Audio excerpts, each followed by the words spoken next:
오늘 오전에는 빌립보서 이제 4장 말씀을 이제 함께 살펴보도록 하겠습니다. 마지막 장이 이제 되겠는데요. 1절부터 이제 3절까지의 말씀을 가지고 저희가 말씀을 전하도록 하겠습니다. 대부분의 이제 편지가 마찬가지인 것처럼 이 성경 기록은 하나님께서 우리 사람들에게 주신 편지예요. 편지 형식으로 이렇게 되어 있습니다. 우리도 이제 요즘에는 이제 편지를 많이 안 쓰지만 예전에는 이제 편지를 많이 이제 우리가 썼었던 기억이 있습니다. 이 편지 내용을 이렇게 보시면 이 마지막 부분이 좀 중요해요. 마지막 부분이 중요합니다. 이 앞부분은 이제 대체적으로 이 문안 인사하고 나의 근황을 이렇게 설명하지만 마지막 부분이 좀 이제 중요한 내용이 이제 담겨져 있습니다. 특별히 이제 자녀에게서 이렇게 편지가 왔을 때 좀 부모님들은 좀 약간 뜨끔하시죠. 군대 간 자녀들 아니면 유학을 떠나 있는 이런 자녀들이 갑자기 이제 편지가 오면은 좀 이제 뜨끔한 마음이 듭니다. 또 무슨 특별한 일이 좀 있는 거 아닌가 하는 생각을 가지고 유심하게 이제 편지를 우리가 보게 되는데요. 우리 유학 간 우리 아들 우리 미국으로 이제 간 민호 군도 있고 또 저 지방으로 가 있는 또 우리 현승 군도 이렇게 있는데 어느 날 갑자기 편지를 똑딱 해서 부모님한테 왔을 때 좀 걱정되는 마음으로 이제 읽을 것입니다. 그때 어느 부분을 제일 먼저 읽을까요? 급한 마음이 있으면 앞부분을 읽지 않죠. 앞부분은 이제 거의 이제 통상적인 얘기를 이제 진행하고 있는 것이고 쭉 내려가서 이제 다름이 아니오라 요 시작되는 요 부분부터 이제 읽어보는 겁니다. 다름이 아니오라 요게 중요한 내용이니까 다름이 아닌 내용이 도대체 지금 어떤 일이 있는가 하는 궁금한 마음으로 이제 읽어보게 되는 것입니다. 맨 뒷부분에 중요한 내용들이 있어요. 진짜 이 편지를 쓰는 입장에서 중요한 부분은 그 맨 마지막 부분에 자신의 속내를 이렇게 드러내는 내용들이 들어있는데요. 오늘 이제 빌립보서가 총 4장으로 이제 구성되어 있습니다. 이 4장의 내용을 이렇게 보실 때 이 모든 내용이 다 중요하지만 그 중에서도 사도 바울이 이 빌립보 성도들에게 하고 싶었던 그 내용이 여기에 좀 구구절절히 담겨져 있다 하는 내용을 우리는 살펴볼 수가 있습니다.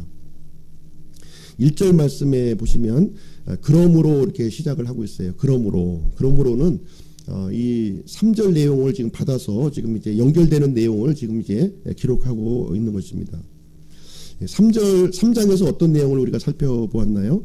마지막 20절, 21절을 한번 보시도록 하겠습니다. 3장 20절, 21절. 우리의 생활 방식은 하늘에 있으며 거기로부터 또한 우리가 구원자 주 예수 그리스도를 기다리노니 그분께서는 모든 것을 자기에게 복종시킬 때 사용하는 능력을 발휘하사 우리의 천한 몸을 변화시켜 자신의 영광스러운 몸과 같게 만드시리라 이렇게 기록이 되어 있습니다. 구원받은 우리 성도들은 이 땅에 속한 생활 방식으로 이제 살아가는 사람이 아니라 하늘에 속한 생활 방식대로 살아가는 사람들이다. 이런 내용을 이제 지지난주에 말씀을 전해드렸습니다. 우리 구원받은 성도들은 이 없어져 버릴 이 땅의 것에 집착하는 것이 아니라 영원한 것, 하늘의 것을 우리가 이제 바라보아야 된다 하는 내용을 이제 말씀을 드렸습니다. 언젠가 이제 우리 예수님께서 다시 오실 그날이 이제 있다는 겁니다. 그 예수님께서 다시 오시는 그날을 우리가 고대하면서 그날에는 우리의 이 천한 몸, 나이가 들어서 늙고 또 질병이 드는 이 몸이 영광스러운 몸으로 이제 바뀌어진다고 이렇게 말씀을 해주고 있습니다. 우리 그리스도인들에게 가장 특별한 날이에요. 예수님께서 다시 오시는 그날은 매우 특별한 날을 이제 우리가 이제 맞이하게 됩니다. 그런 면에서 볼 때 지금 이 땅에서 우리가 믿음 생활을 하고 있는 우리 형제 자매님들은 누구보다도 소중한 존재들이에요. 가족보다도 더 소중한 겁니다. 가족은 죽음을 통해서 우리가 영원한 이별을 이제 하게 됩니다. 그러나 우리 구원받은 성도들은 죽음을 통해서 이별하는 것이 아니라 영원히 우리가 함께 살 그러한 존재라고 우리에게 말씀을 해주고 있는 것입니다. 그런 면에서 이제 사도 바울은 4장 1절 말씀을 통해서 이제 말씀을 해주고 있습니다. 4장 1절 그러므로 극진히 사랑하고 사모하는 나의 형제들 곧 나의 기쁨이요 왕관인 나의 극진히 사랑하는 자들아 이와 같이 주 안에서 굳게 서라 이렇게 시작을 하고 있습니다. 바울은 지금 빌립보 성도들을 향해서 이 매우 사랑스러운 호칭으로 지금 이제 부르고 있는 모습을 이제 보여주고 있습니다. 이 바울의 마음은 어린 아이를 향한 이 부모의 심정과 같은 그런 아니면 어떤 그 연인의 심정으로서 이 편지를 지금 기록하고 있는 모습을 우리는 이제 보게 됩니다. 이 바울의 이 사랑 표현의 글을 이제 보게 되면 극진히 사랑하는 이란 표현을 2번 반복해서 지금 이제 언급하고 있어요. 극진히 사랑하는 자요. 그리고 사모하는 사람이라 이렇게 불러주고 있습니다. 그리고 나의 기쁨, 나의 왕관이라고 이제 불러주고 있는데요. 아마 연인 사이에서도 이런 표현을 편지에다가 기록하는 것이 아마 쉽지가 않을 것입니다. 아주 귀한 사람이 있다고 하면 편지에 이런 내용을 이제 표현할 거예요. 당신은 나의 기쁨이요 나의 왕관입니다. 이 사도 바울은 빌립보 성도들을 향해서 이 빌립보 성도들 당신들은 나의 기쁨이요 나의 왕관이다 이런 표현을 지금 이제 하고 있는 것입니다. 아마 사람들을 향한 최고의 표현이 아닐까 이런 생각을 이제 갖게 됩니다. 이 바울은 또 이제 데살로니가에 있는 교회의 성도들에게도 동일한 표현을 좀 했던 것을 우리는 찾아볼 수가 있는데요. 데살로니가 전서를 한번 찾아보시도록 하겠습니다. 데살로니가 전서 2장 19절 20절 조금 뒤로 넘기셔서요. 데살로니가 전서 2장 19절 20절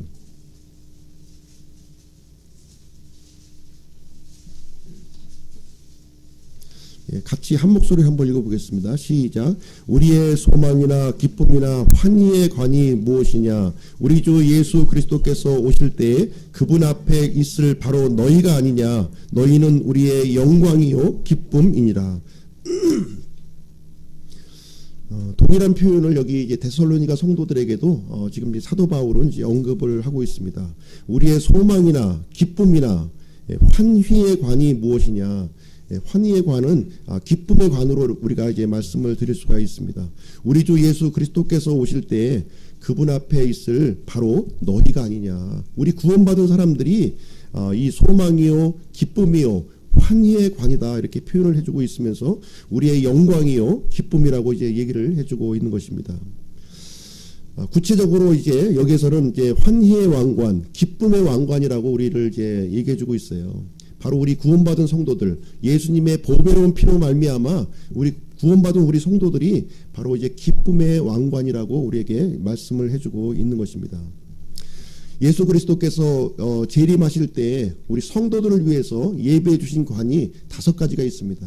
5가지 중에 바로 이제 환희의 관, 기쁨의 관이 바로 우리 구원받은 그리스도인이라면 모두가 받을 그 관이에요. 영광의 관, 기쁨의 관을 우리가 받게 된다고 우리에게 말씀을 해주고 있습니다. 그러면서 오늘 이제 본문의 말씀 1절부터 3절까지의 말씀을 이제 보시면 이 빌립보 성도들을 향해서 이제 바울은 3가지 권면을 지금 이제 진행하고 있어요. 3가지 권면. 맨 마지막 각 절의 맨 마지막 부분에 이제 동사를 주목해서 한번 보시면요. 첫 번째 권면은 무엇이냐면 1절 말씀에서 빌립보서 4장 1절 주 안에서 굳게 서라 이렇게 권면을 하고 있습니다. 첫 번째 권면을 하고 있고요. 2절 말씀을 통해서는 주 안에서 같은 생각을 품으라 이렇게 말씀을 하고 있습니다. 3절 말씀을 통해서는 저 여자들을 도우라 이렇게 해주고 있어요. 바울의 3가지 권면, 첫 번째는 굳게 서라, 두 번째 같은 생각을 품으라, 세 번째는 도우라 이렇게 이런 권면을 3가지를 하고 있습니다. 4장에 들어서서 사도 바울이 왜 이 권면을 이제 하게 되었는가, 이 3가지 권면을 하게 된 동기가 있습니다. 동기. 바로 이 동기는 이제 어디에서 생겼냐면 이 2명의 이 자매님이 등장을 하고 있는데요.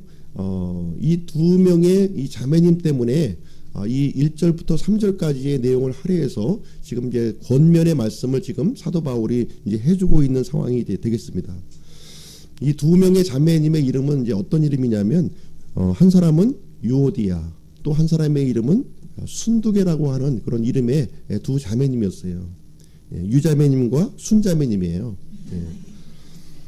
유오디아의 자매님 이름의 뜻을 이렇게 보시면 어떤 이름이냐면 유 플러스 오디아의 이제 합성어입니다. 유오디아는 유라고 하는 단어는 좋다라고 하는 뜻이에요. 좋다, 굿, 좋다라는 뜻이에요. 오디아는 길이라고 하는 뜻입니다. 길. 그러니까 유오디아라고 하는 뜻은 무슨 말이냐면 길동무하기에 좋은 사람이라는 거예요.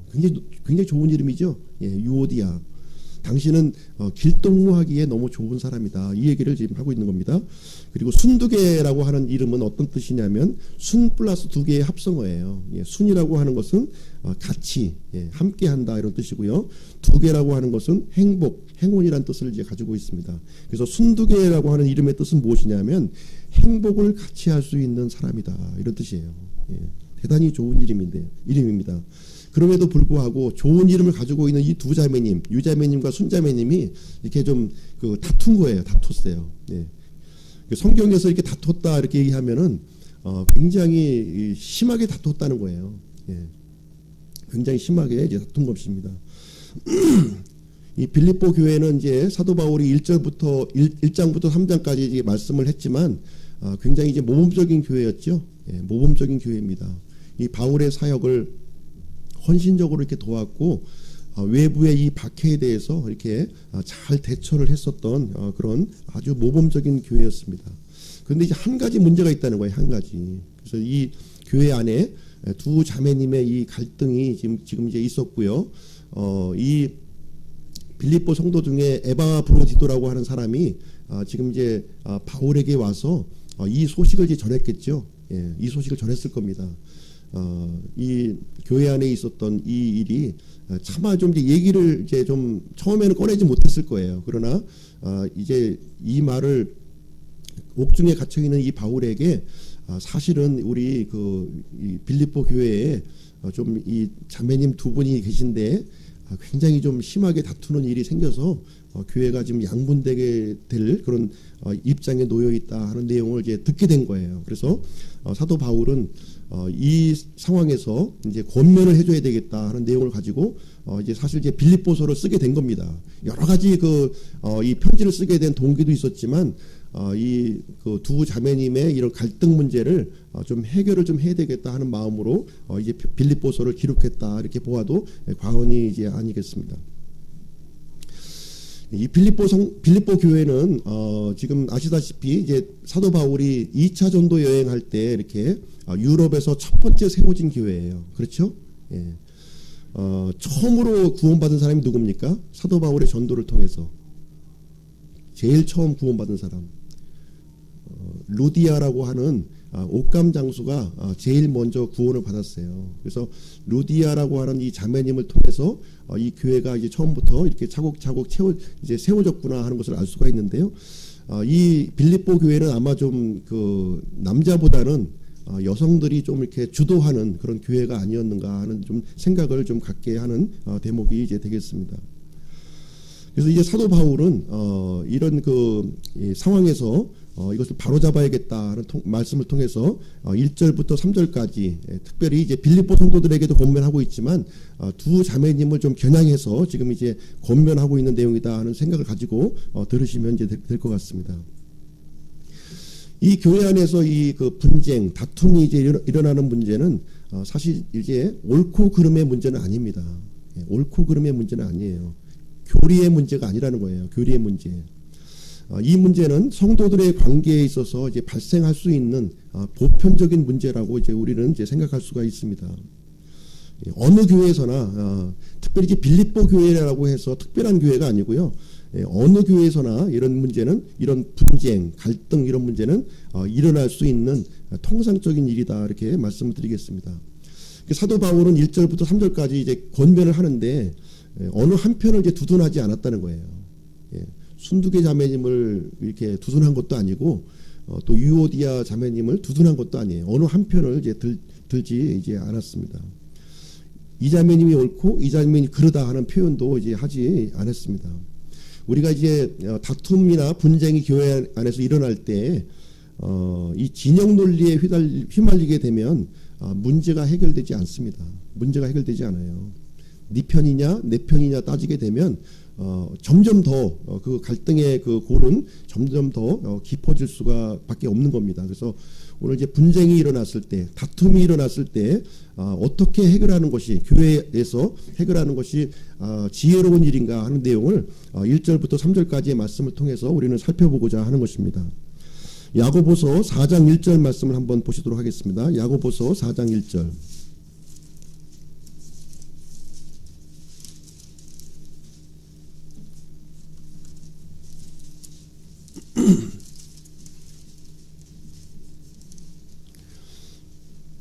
제가 갖고 있는 성경은 350쪽인데요. 함께 읽어보도록 하겠습니다. 시작.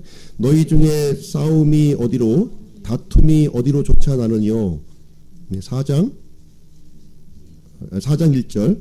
너희 가운데서 전쟁과 싸움이 어디로부터 나느냐. 너희 지체 속에서 싸우는 너희의 정욕들로부터 나지 아니하느냐. 우리에게 이제 싸움과 다툼, 분쟁 이런 것이 일어날 수 있는데 이것은 이 정욕 때문에, 육체를 우리가 입고 있기 때문에 어쩔 수 없이 일어나는 일이다, 이렇게 우리에게 말씀을 해주고 있습니다. 우리가 육체 가운데 거하게 있게 되면 이런 다툼과 분쟁은 어디에서나 이제 발생할 수 있는 그런 문제가 되겠습니다. 그래서 이 빌립보 성도들은 이 육체에 가깝게 이렇게 있었던 거예요. 이 육체에 머물러 있었기 때문에 이런 그 분쟁과 갈등이 이제 일어났다 하는 것을 우리는 살펴볼 수가 있습니다. 그럼 오늘 전해드릴 하나님의 말씀 제목은 성숙을 위한 세 가지 권면이라고 하는 그런 제목을 가지고 하나님의 말씀을 전해드리도록 하겠습니다. 첫 번째 권면은 무엇이냐면 굳게 서라는 거예요. 굳게 서라, 굳게 서 있으라 하는 내용이 되겠습니다. 빌립보서 4장 1절 말씀을 한번 읽어보도록 하겠습니다. 그러므로 극진히 사랑하고 사모하는 나의 형제들, 곧 나의 기쁨이요 왕관인 나의 극진히 사랑하는 자들아, 이와 같이 주 안에서 굳게 서라. 주 안에서 굳게 서라는 권면을 우리에게 해주고 있습니다. 개역성경에 보시면 굳게 서라로 되어 있는 것이 아니라 주 안에 서라 이렇게 되어 있습니다. 주 안에 서라. 그러나 우리 흠정역 성경에는 굳게 서라 이렇게 번역을 진행했습니다. 그리스어로는 스테고라고 하는 단어예요. 굳게 서 있으라 하는 이 단어는 스테고. 이 단어의 뜻은 무엇이냐면 인내하면서 유지하라는 거예요. 인내하면서 유지하라. 지탱하고 버팅기는 이제 모습을 이제 보여주고 있는 건데요. 특별히 우리가 이제 운동선수의 경우에 있어서 볼 때 포지션을 잡고 이제 서 있는 모습, 그것을 얘기해주고 있는 겁니다. 야구를 예를 든다면 자신의 포지션이 있잖아요. 그 포지션을 딱 잡고서 서 있는, 굳게 서 있는 그 모습으로 이제 이해를 하시면 되겠습니다. 축구 선수에도 마찬가지로 자기의 포지션을 잡고서 이렇게 서 있는 그런 모습으로 이해하시면 되겠습니다. 우리 그리스도인들은 이렇게 포지션을 잡고, 각자의 포지션을 잡고 굳게 서 있으라, 지금 이렇게 사도 바울은 우리에게 권면을 해주고 있는 것입니다. 성경 기록을 보시면 주 안에 거하라 이런 말이 있고요. 주 안에 굳게 서 있으라고 하는 단어가 있어요. 그래서 여기 이 빌립보서의 표현은 굳게 서 있으라, 지금 이제 이렇게 우리에게 권면의 말씀을 해주고 있는 것입니다. 우리가 거한다, 예수님 안에 거한다고 하는 것은 어떤 의미가 있냐면 예수님과 나 사이에 이런 관계성의 이제 측면을 얘기해주고 있는 겁니다. 관계성, 예수님과 나의 이 관계성을 얘기해주고 있는 것이고요.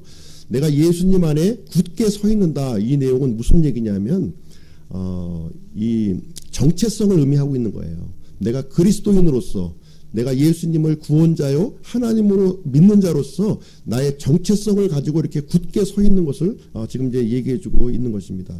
거한다고 하는 표현을 다른 표현으로 얘기한다면 엄마가 엄마의 품에 안겨 있는 아기의 모습을 이렇게 연상하시면 될 거예요.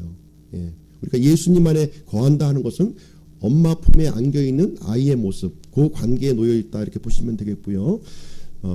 굳게 서 있는 것은 무슨 얘기냐면 이제 엄마의 품 안에서 이제 좀 이렇게 독립을 해서 내가 어떤 일을, 역할을 감당하고 있는 상태, 그 상태가 굳게 서 있는 상태다 이렇게 보일 수가 있습니다. 그래서 사도 바울은 이 빌립보 성도들을 향해서 주 안에서 이렇게 포지션을 잡고 굳게 자신의 역할을 감당하면서 서 있어야 될 것, 이것을 권면하고 있는 내용이 되겠습니다. 우리 사람의 경우에 있어서는 독립된 인격체로 이렇게 성장을 하기 위해서는 좀 시간이 필요하고 이제 과정이 필요해요. 어느 순간 갑자기 이제 설 수 있는 것이 아닙니다. 그러나 동물의 경우에는 이게 우리가 동물의 출산 과정을 이렇게 보시게 되면 이 송아지, 말 이런 그 코끼리 같은 거는 이게 엄마의 태에서 나오자마자 바로 걷고 뛰어가는 모습을 우리는 볼 수가 있어요. 그러나 사람의 경우는 엄마 뱃속에 태어나자마자 이렇게 막 걷고 뛰어나면 이상한 거죠. 예, 이상한 겁니다. 이상한 사람이에요. 그런 경우는. 사람의 경우는 좀 약간 그 긴 과정의 시간, 성장의 시간을 우리가 이제 갖고 있는 것입니다. 우리 이제 하람이가 여기 있지만은 이제 엄마 뱃속에 이제 태어나서 처음에 이제 엄마 품 속에 있다가 좀 누워 있다가 그 다음에 이제 앉아 있게 되고 그 다음에 또 기게 되고 그 다음에 무엇인가 붙잡고 이렇게 일어서게 되고 그 다음에 독립적으로 혼자 서는 그런 일이 이제 그 순간이 딱 일어나게 됩니다. 그때는 참 막 박수를 치죠. 예, 부모님들이 이 하람이가 손내 하면서 이제 막 박수를 막 치는 모습을 이제 볼 수가 있습니다. 우리 믿음 생활에서도 이런 기간이 있다는 거예요. 처음에는 이렇게 기어다니고 엄마의 보호와 이런 속에서 이렇게 자라나다가 독립적으로 내가 이게 서게 되는, 누구의 도움 없이 의지하지 않고 서게 되는 그런 상황이 이제 생긴다고 하는 사실입니다.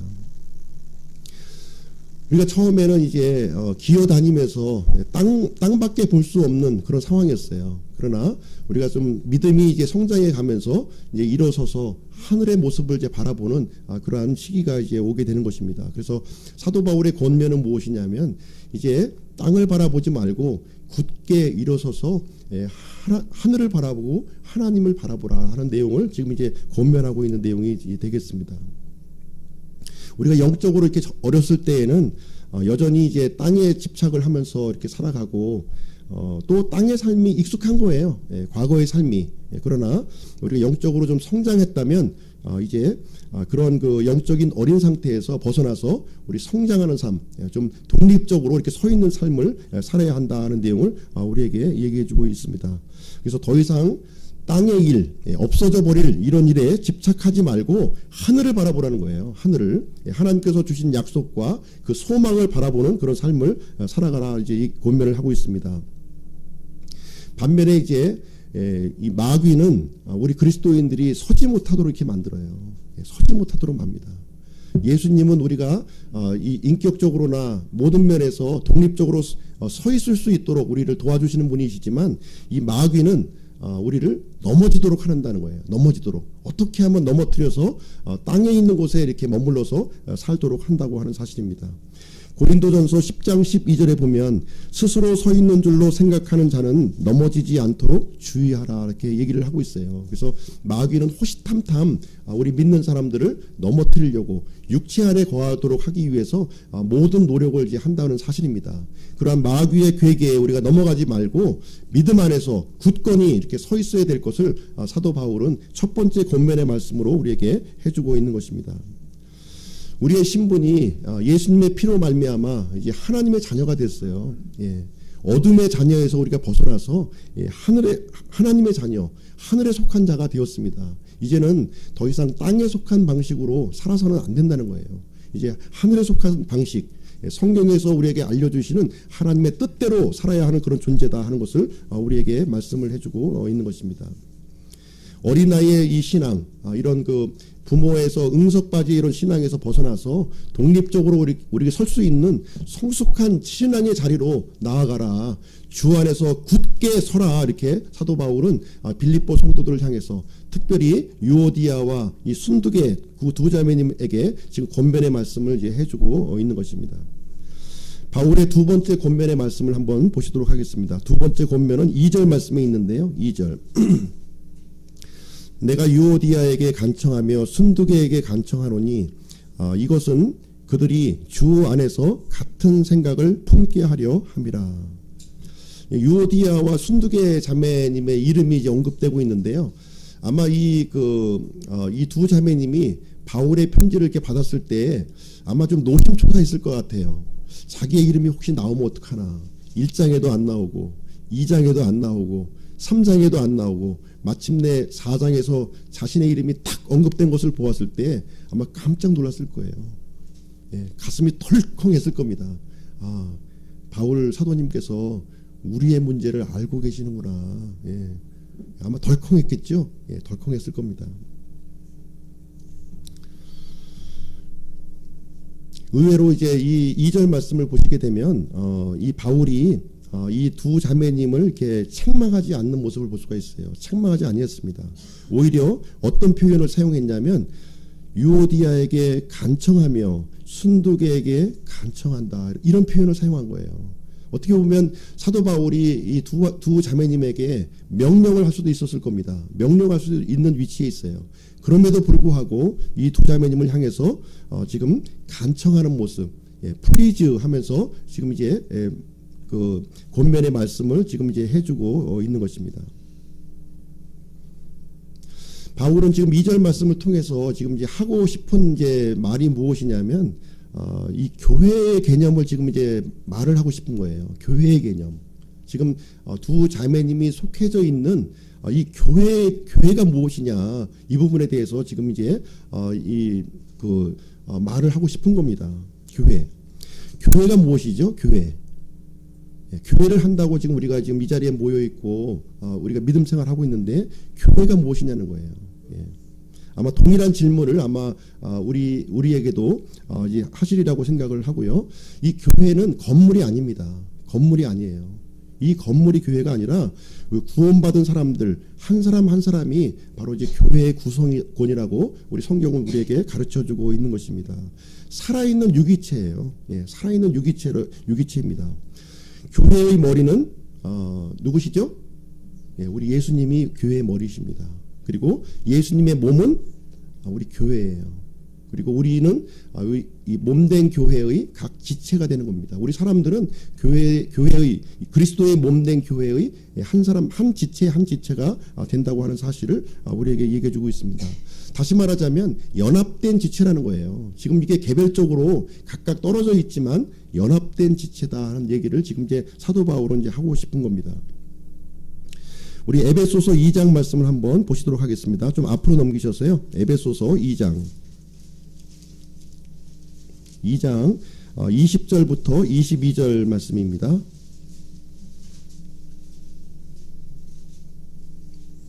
예, 같이 한 목소리로 한번 읽어보겠습니다. 2장 20절부터 22절 시작.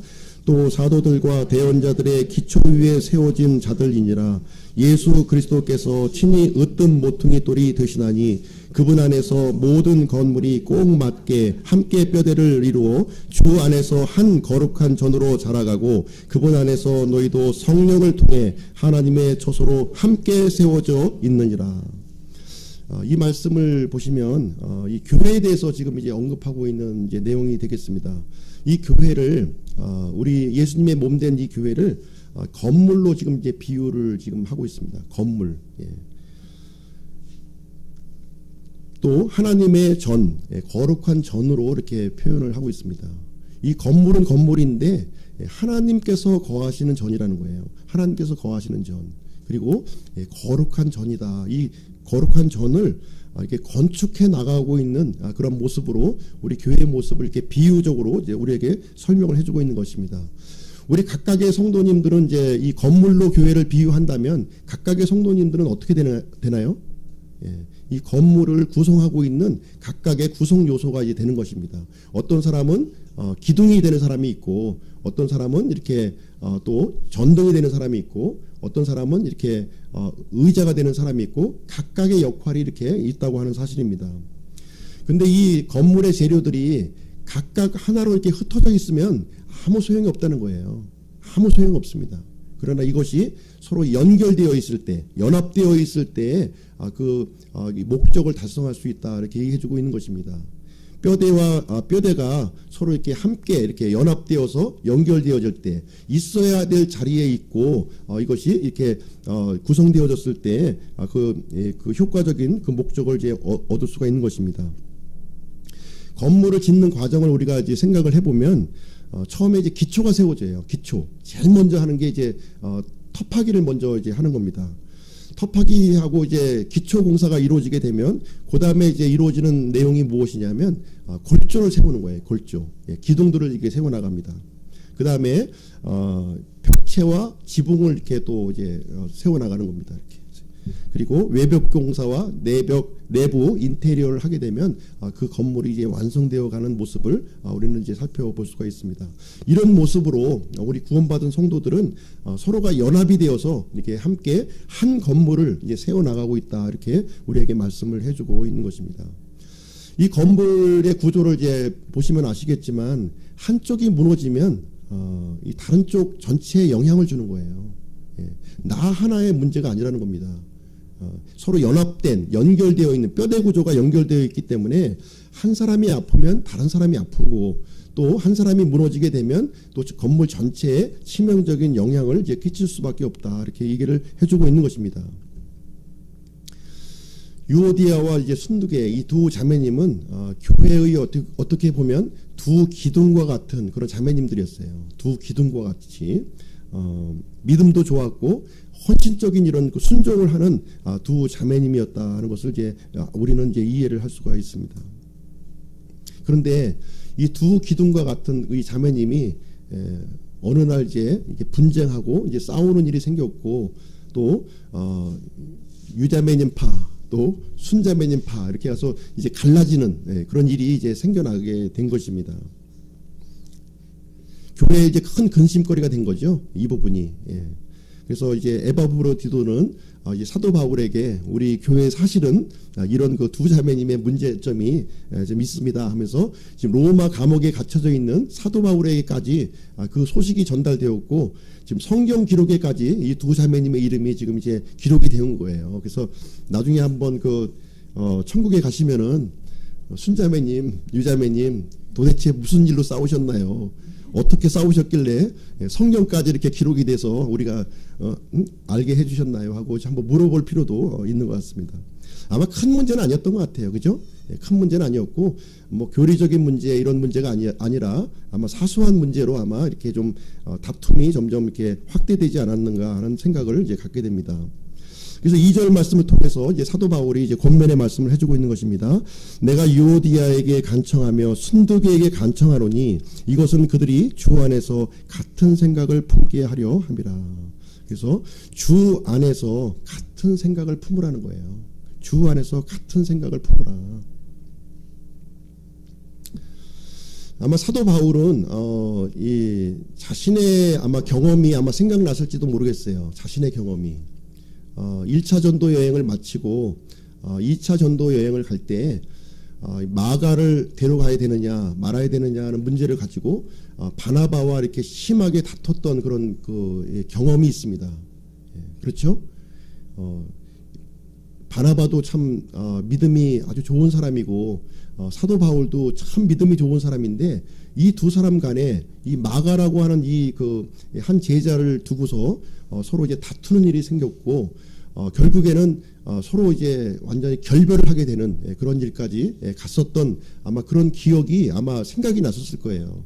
그런 마음을 가지고 이 유자매님과 순자매님에게 아마 권면의 말씀을 했을 겁니다. 우리가 영원히 함께 살 사람들인데 이런 사소한 문제 가지고서 영원히 결별해야 되겠느냐.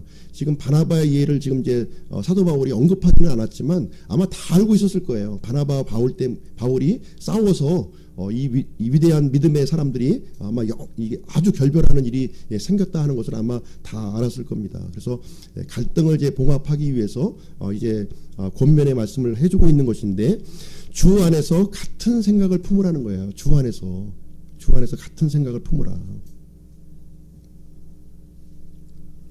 사도 바울은 사실 이제 이 빌립보서 말씀을 통해서 이렇게 쭉 읽어보시면 이 하나라고, 같은이라고 하는 단어들이 계속 반복해서 지금 이제 쓰여져 있는 것을 우리는 볼 것입니다. 한 영 안에서, 한 마음으로, 같은 생각으로, 같은 믿음으로, 이런 표현들이 빌립보서 1장부터 쭉 이어져 이제 내려오고 있습니다. 우리 그 교회가 이렇게 하나됨을 강조하는 내용이 빌립보서에서 가장 많이 우리가 언급되고 있습니다. 문제는 무엇이냐면, 사람의 생각으로 하나가 돼서는 안 된다는 거예요. 사람의 생각으로 하나가 돼서는 안 된다. 유자매님의 생각으로 하나가 돼서도 안 되는 것이고요. 순자매님의 생각으로 하나가 돼서도 안 된다는 거예요. 누구의 생각으로 하나가 되어야 되냐면 주님의 생각으로 하나가 되어야 된다. 이 내용을 이제 사도 바울은 이제 권면하고 있는 말씀이 이제 되겠습니다. 서로의 주장이 이제 대립이 되고 각자의 생각으로 하나가 되려고 했을 때에는 교회는 이제 분쟁과 다툼이 일어날 수밖에 없다 하는 것을 우리에게 말씀을 해주고 있는 것입니다. 그래서 주 안에서 하나가 되어서 서로 순복해야 될 것을 이게 우리에게 말씀을 해주고 있는 것입니다. 사실 이제 하나님과 우리 사람 사이에는 이 다툼과 이제 갈등 사이에 이제 놓여져 있었다 이렇게 말씀을 하고 있습니다. 다툼과 우리가 구원받기 전에 하나님과 우리 사람은 서로 갈등 가운데 있었어요. 하나님은 거룩하시고 우리는 부정하기 때문에 갈등 가운데 있었던 거예요. 죄라고 하는 장벽이 이제 가로막혀 있는데 이 갈등의 문제를 해결하기 위해서 누가 오셨냐면 아들 하나님께서 사람의 몸을 입고 이 땅에 오신 겁니다. 이 땅에 오셨어요. 그래서 그리스도께서 어떻게 하셨는가 그 내용을 이제 보면서 예수님의 생각을 우리가 품어야 될 것 그것을 이제 우리에게 말씀을 해주고 있는 것입니다. 예수님은 이 갈등의 문제를 어떻게 해결해 주셨는지 빌립보서 2장 말씀을 보시면 우리가 이제 살펴볼 수가 있습니다. 빌립보서 2장 조금 앞으로 넘기셨어요. 2장 6절로 8절 말씀이 되겠습니다. 6절로 8절 같이 한번 읽어보시죠. 6절로 8절 시작. 그분은 하나님의 형체로 계심으로 하나님과 동등함을 강탈로 여기지 아니하셨으나 스스로 무명한 자가 되사 자기 위에 종의 형체를 취하시고 사람들의 모습이 되셨으며 사람의 모양으로 나타나사 자기를 낮추시고 죽기까지 순종하셨으니 곧 십자가의 죽음이라. 예수님께서 우리 사람의 문제, 하나님과 우리 사이에 이 갈등의 문제를 해결하시기 위해서 지금 이제 어떤 일을 행하셨냐면 예수님은 하나님의 모습이었어요.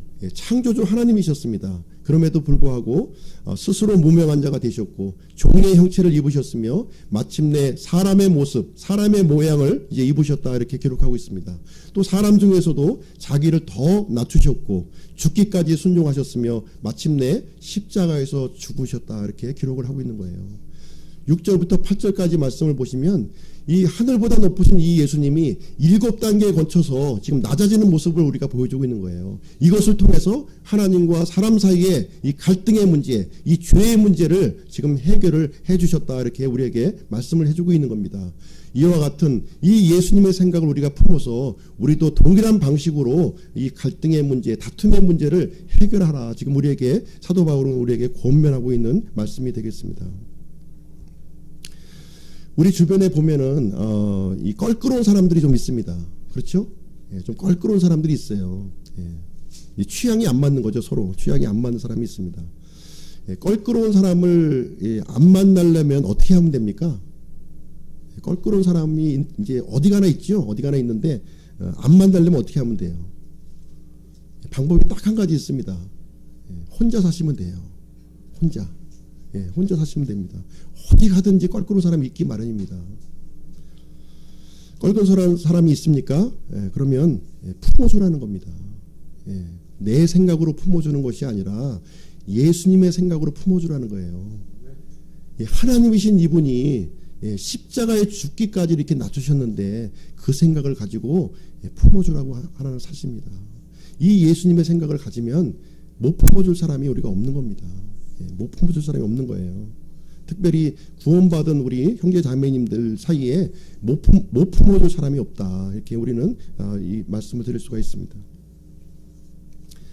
사람의 생각으로 내가 이제 품어준다고 하는 것은 한계가 있어요. 한계가 있습니다. 그러나 예수님의 생각으로 품어줄 때 우리가 품지 못할 사람이 없다는 것을 우리는 이제 발견하게 되는 것입니다.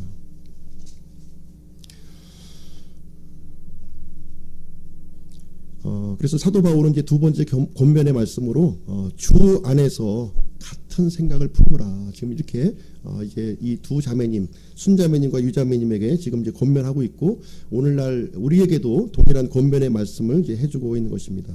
세 번째 권면의 말씀을 한번 보겠습니다. 세 번째 권면의 말씀, 빌립보서 4장 3절 말씀인데요.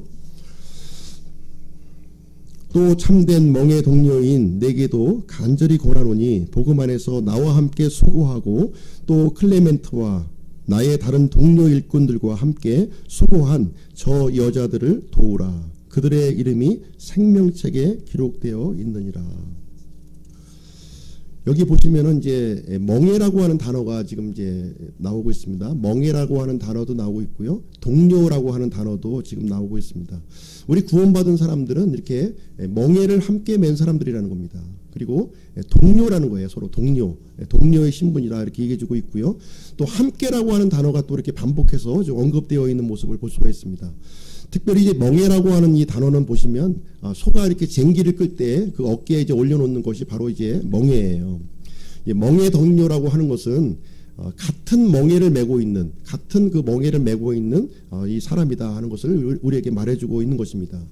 유오디아와 순두계는 같은 멍에를 메고 있는 이런 멍에 동료다 하는 것을 이제 사도 바울은 얘기를 해주고 있는 것입니다. 멍에 동료예요. 이 멍에를 같이 맨 사람은 이 보조를 함께 맞춰서 이렇게 가야 되는 겁니다. 한 사람이 빨리 가도 안 되는 것이고요. 한 사람이 늦게 가도 안 되는 거예요. 또 한 사람이 주저앉으면 옆에 있는 사람도 같이 주저앉을 수밖에 없는 것이 동료 멍에다 하는 것을 우리에게 얘기해 주고 있습니다. 이 성숙한 사람, 그리스도 안에서 성숙한 사람은 바로 이 멍에에 익숙한 사람이라는 거예요. 멍에에 익숙한 사람. 멍에가 불편한 사람은 아직 성숙하지가 못한 거예요. 성숙한 사람은 이 멍에에 익숙하다는 것을 우리가 알 수가 있습니다. 옛말에 이제 어떤 말이 있냐면요. 빨리 가려면 혼자 가라. 멀리 가려면 함께 가라. 이런 말이 있습니다. 빨리 가려면 혼자 가시면 돼요. 그러나 우리가 멀리 가려고 한다면 우리는 함께 가야 되는 겁니다. 함께 갈 때 우리는 멀리 갈 수가 있는 것입니다. 그러나 멍에라고 하는 자체는 사실 불편하고 거추장스러운 겁니다. 빨리 가기에는 불편한 거예요. 그러나 멀리 가기 위해서는 이 멍에가 너무나도 소중한 것이라고 하는 사실을 알 수가 있는 것입니다. 멍에에 이제 익숙해지면 이 두 사람의 힘이 아니라 한 분의 힘이 더 더해져요. 한 분의 힘이 더해집니다. 누구의 힘이 더해집니까? 우리 주님의 능력이 함께 하시는 거예요. 이 멍에를 맸을 때 더 더딘 것 같지만 이 한 사람 한 사람의 두 사람의 힘과 합쳐서 주님의 능력이 함께 하시기 때문에 더 강력한 힘으로 앞으로 나아갈 수 있다는 것을 우리에게 가르쳐주고 있는 것입니다. 우리가 교회를 세우는 일, 이 빌립보 교회도 마찬가지고 우리 기쁨 침례교를 세우는 것도 사람의 능력뿐만 아니라 우리 주님의 능력이 필요한 거예요. 그렇지 않습니까? 주님의 능력이 함께 했을 때 주님의 뜻대로 이 교회가 든든하게 이렇게 세워질 수 있다고 하는 사실을 우리에게 얘기해 주고 있는 것입니다. 그래서 우리들은 멍에를 이렇게 함께 매는 법을 같이 배워야 되는 거예요. 처음에는 굉장히 불편합니다. 멍에 매는 것이. 마음도 맞지 않아요. 뜻도 맞지 않아요. 모든 것이 맞지 않은데 이 멍에를 매는 것이 편하겠습니까? 그러나 이 멍에를 매는 것이 익숙해질 때에 우리는 놀라운 힘을 거기서 발휘를 할 수가 있는 것입니다. 그래서 성숙의 지표 가장 큰 세 번째가 바로 이제 이렇게 멍에를 매는 다른 사람의 일을 돕는 사람이다 하는 것을 우리에게 말해주고 있는 것입니다. 특별히 이제 적극적으로 돕는 사람이에요. 적극적으로. 성숙한 사람은 나의 일만 하는 것이 아니라 다른 사람의 일을 도와주는 겁니다. 지금 이제 유오디아와 순두계 자매가 굉장히 갈등과 분쟁을 하고 있고 서로가 이제 나뉘어져 있는 그런 상황입니다. 그런 상황에도 불구하고 내 편이니까 도와주지 말아야지 이런 생각이 아니라 상대편에 대해서도 도움을 주라, 적극적으로 도와주라고 지금 이제 사도 바울은 우리에게 권면을 해주고 있는 것입니다. 그 도와줘야 될 이유가 무엇이냐면 지금 방금 말씀대로 우리가 함께 멍에를 맨 동료라는 거예요. 함께 멍에를 맨 동료이기 때문에 우리는 도와줘야 된다는 것입니다. 그리고 이 두 자매님은 복음 안에서 함께 수고한 사람이라는 거예요. 물론 지금 갈등은 일으키고 있지만 이 빌립보 교회가 세워지기까지 함께 지금 소고했던 사람이기 때문에 주님을 바라보면서 그 사람들을 도와줘야 될 것을 얘기해주고 있습니다. 사람을 도와주는 것이 아니라 주님의 일, 복음의 일을 위해서 협력해야 될 것을 우리에게 말씀해주고 있는 것입니다. 도와줘야 될 이유 세 번째는 생명책에 기록되어 있다는 거예요. 우리의 이름이 생명책에 기록되어 있다는 사실입니다. 생명책에 기록되었다고 하는 것은 무슨 얘기냐면 예수님의 피로 우리가 구원받은 사람이라는 거예요. 구원받은 사람. 우리는 이 땅의 삶으로 이렇게 끝나는 삶이 아니라 하늘나라에 가서 이제 만날 사람이라고 하는 사실입니다. 그 생각을 할 때 우리는 이 땅의 짧은 시간을 살아가면서 적극적으로 이 복음을 위해서 함께 도와야 될 것을 사도 바울은 우리에게 권면을 해주고 있는 것입니다. 우리가 교리적으로는 옳고 그름의 문제를 분명하게 우리가 구분을 해야 됩니다. 그러나 우리 성도들의 관계, 이런 관계에서는 우리의 스펙트럼을 조금 이렇게 좀 넓게 열어둘 필요가 있다는 것을 말해주고 있습니다. 예수님의 경우에 있어서도 보시면 이 땅의 삶을 사실 때 세리와 죄인들과 이렇게 함께 하셨어요. 예. 그렇죠? 예수님이 세리와 죄인들과 함께 하시면서 그들의 죄를 용납하신 것은 아니에요. 예. 그들의 죄를 용납하지는 않으셨지만 세리와 죄인들을 이렇게 함께 하시면서 그들과 교제 나눴던 모습을 우리는 알 수가 있습니다. 그래서 우리는 죄는 미워하지만 사람들을 사랑하는 주님의 마음을 우리가 품을 필요가 있는 것입니다.